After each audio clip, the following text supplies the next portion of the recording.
to another edition of Insight, and this week we are very excited to be joined by our Associate Conductor, Gonzalo Farias. Very excited to have you leading the orchestra in your first Masterworks subscription week. I'm very happy. I've been looking forward to this for so long, and we have a great program that I can't wait to share with all of the people here. Yeah, and the program begins with a piece by a very rapidly rising, successful young living conductor, or composer rather, Jessie Montgomery. Yep. And she wrote this piece, Banner, in 2014 as a tribute to the 200th anniversary of the Star Spangled Banner. So tell us a little bit about this piece, and in what way did she create a tribute to the national anthem? Yeah, it's a very interesting thing to look at, because I mean, a tribute can mean so many things. And in music, when you deal with sounds, you can celebrate something by putting it on the table and praise them, or potentially you can start thinking of the many different corners of the piece, especially in this case, the meaning of the anthem. And I think Jessie's done something really, really interesting, that not only she tried to put on the table the anthem and to celebrate it, but also have different kind of angles to see what's at the core of the anthem, what's at the core of potentially the American values. And as she says in her program notes, the ideal subject for this is sort of provide a platform for the exploration in contradictions.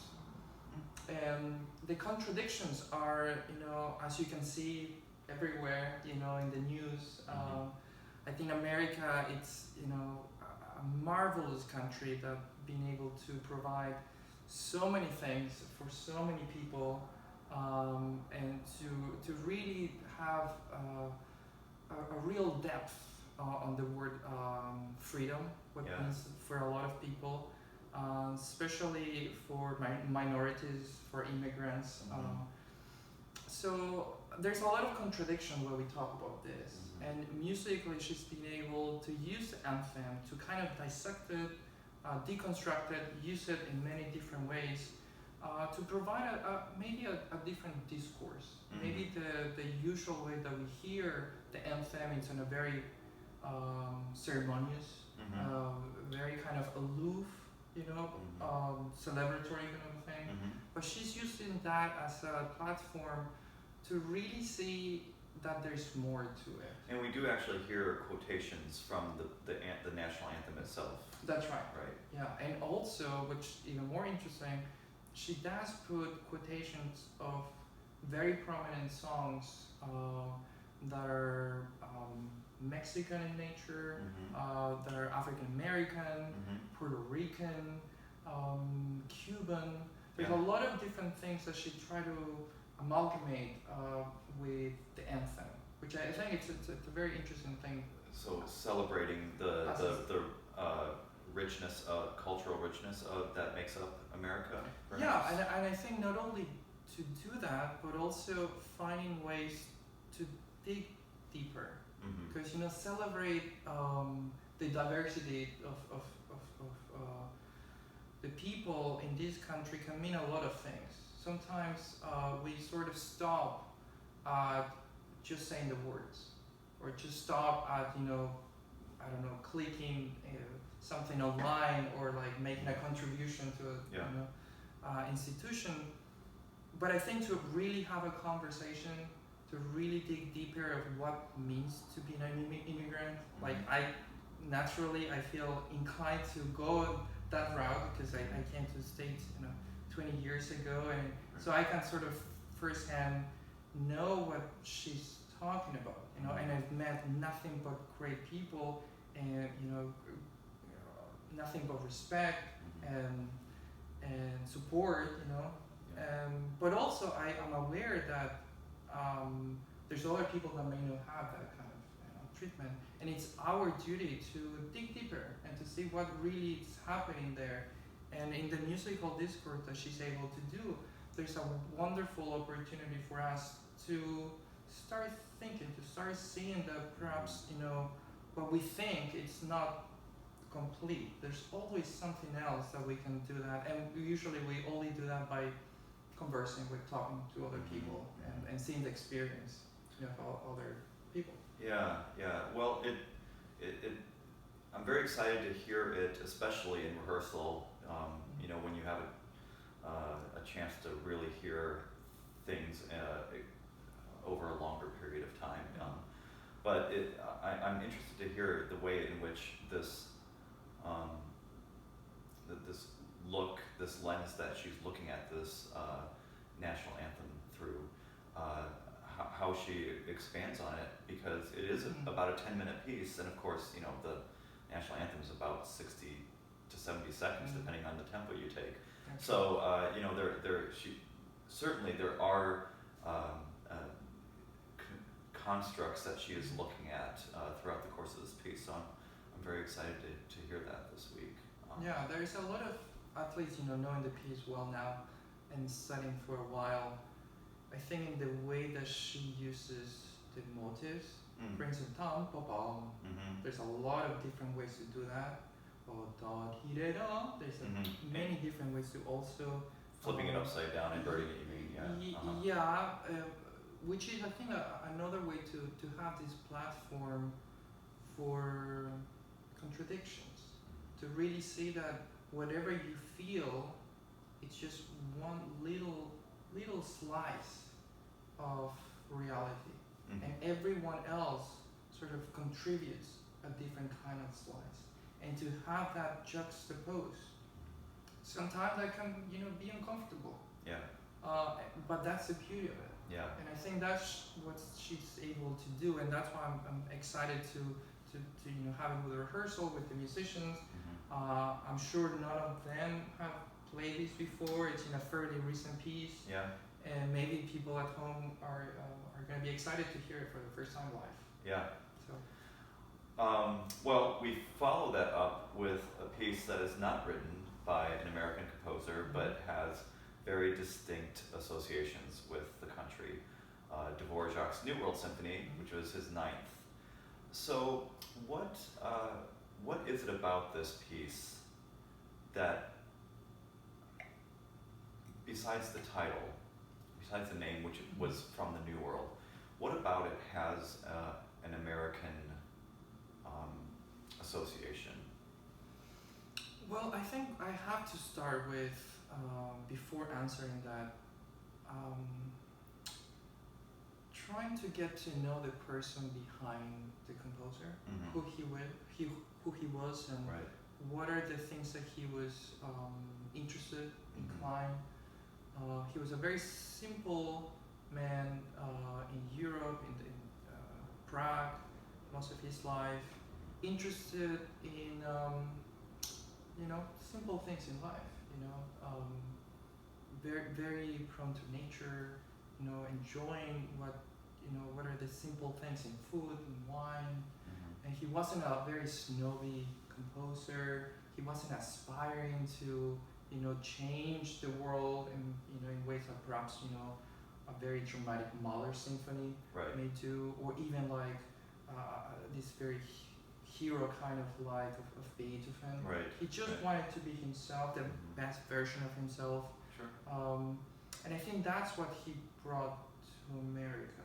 I mean, he did write a lot of quote-unquote nationalistic-ish music back in Czech Republic, mostly putting a spin on the Germanic tradition, mostly with harmonies and gestures that were very identifiable for people. That German, Austro-Germanic tradition cast a very long shadow across the entire continent when in the world of music, for sure, symphonic music. So, I mean, a lot of that was adapted into the Russian sound by Tchaikovsky, for instance. So, I think that's a very interesting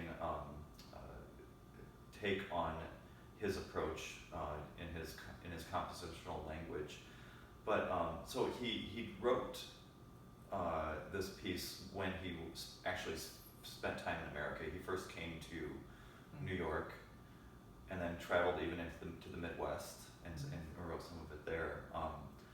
You know, the most famous moment in the piece, to most people's ears, will be the slow second movement, which so beautiful. has a really, my ear always hears that Scotch-Irish tradition in the famous English horn solo, which of course the Scotch-Irish tradition had a huge impact on American folk music. So debating, is it more American, is it more Scottish, it really doesn't matter, because that was such a important impact and influence at that time. That time. So, but you know, this piece has been recorded hundreds, if not thousands of times, and it's certainly a piece that almost anybody who studies music, you know, they can almost not even remember a time where they didn't know this piece in their ear.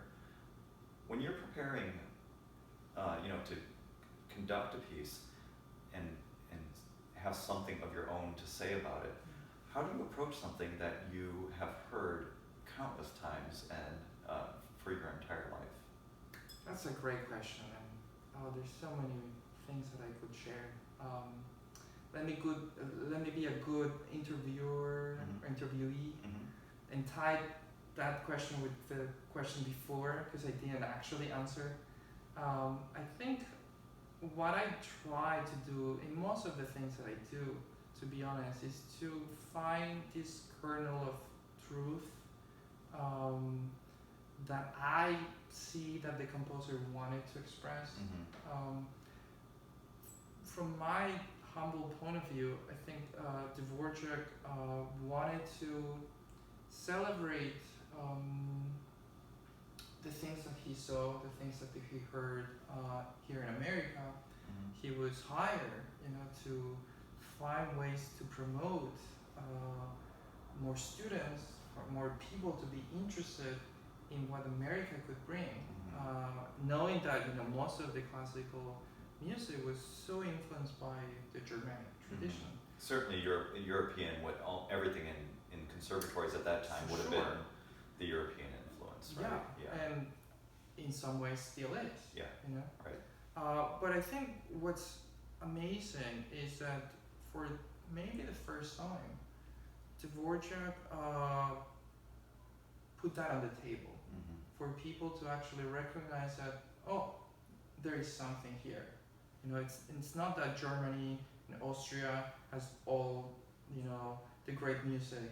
We can start to think that we have something here that we have to use, we have to see, we have to explore more, and I think that's partly what I'm trying to discover myself as a conductor. What are the things that Dvořák wanted to put, what are the narratives that he wanted to include in this symphony as a,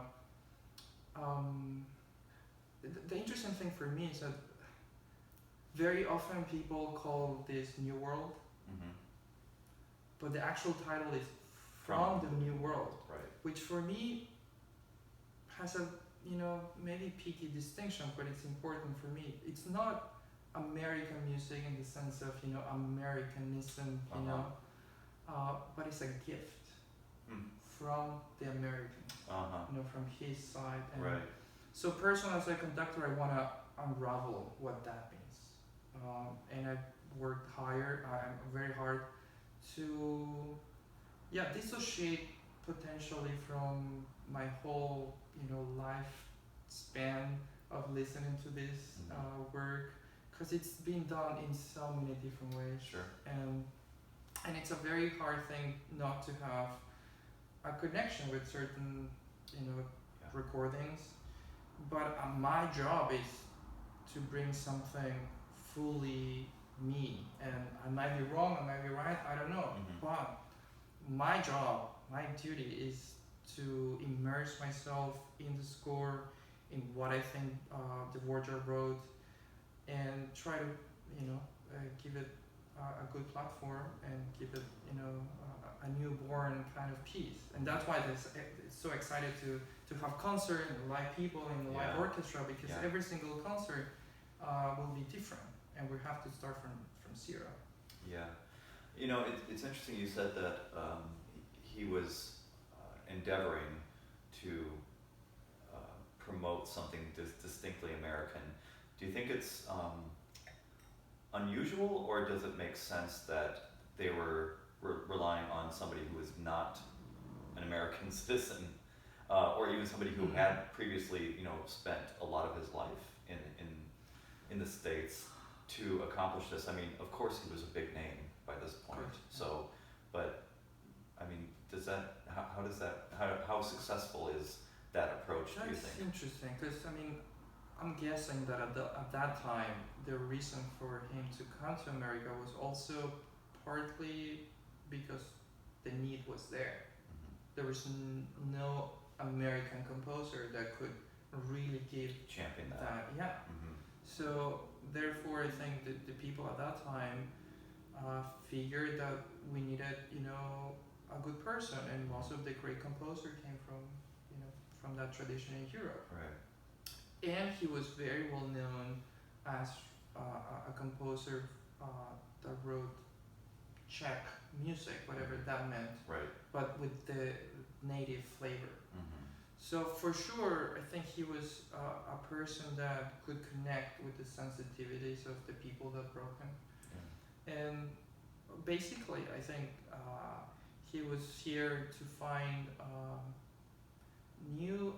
I think actually to engage more people, for people to, he was working in a conservatory that was a revolution at that time, with, accepting minorities, music students could not go to conservatories unless they came from certain families, from certain socio-economical backgrounds, or I think they accepted, people with disabilities too. So it was it was a big enterprise, and I think the great gift that Dvořák gave to the people in America was that for the first time the kernel of curiosity started, and students started to think in that line. And luckily, because of that, people started to be even more curious. A lot of things happened in the century, and a lot of things started to develop. And I think that came from pinpointing that most likely in our lives we're not able to actually appreciate everything that we have at home, because we're so familiar, we just see things, we see here the river, every day. Desensitized to and imagine what feels for a person that has never seen a river or water in their lives, and suddenly they're in front of this, majestic, beautiful,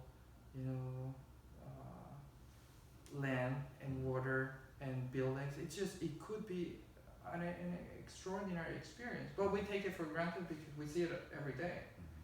Even myself, how extraordinary is to go and be on the podium with great musicians and be able to share a vision and to have a conversation and to share that with the public. That's my life, and sometimes I'm grumpy at home studying and try to do this the best I can, but sometimes because we're so familiar, we don't realize what we have there. Maybe that's a good parallel with Dvořák. Here in America, we have a great tradition of African American, spirituals, great music that perhaps nobody really knew at that time. It was just, close by in very secret, circles. But it's great. It's very emotional. It's very poignant, and it took a person with a different kind of background to pinpoint. That's great. An outside perspective. Yeah, that's interesting. Well, we are very excited for you to be making your debut on the subscription Very series excited. this week. You'll be back again in May on a That's right. Masterworks concert, but this is the first one. Also making her debut this week is my cat Luna.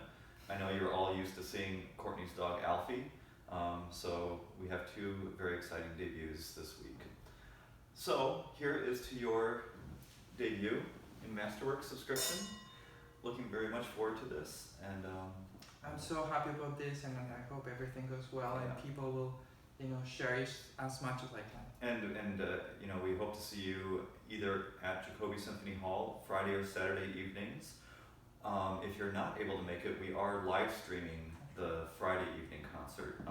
So details for all of that can be found on our website. Anyway, thank you again, Gonzalo. My pleasure. All right, bye. Take care. All right, Luna, you're famous. She dug in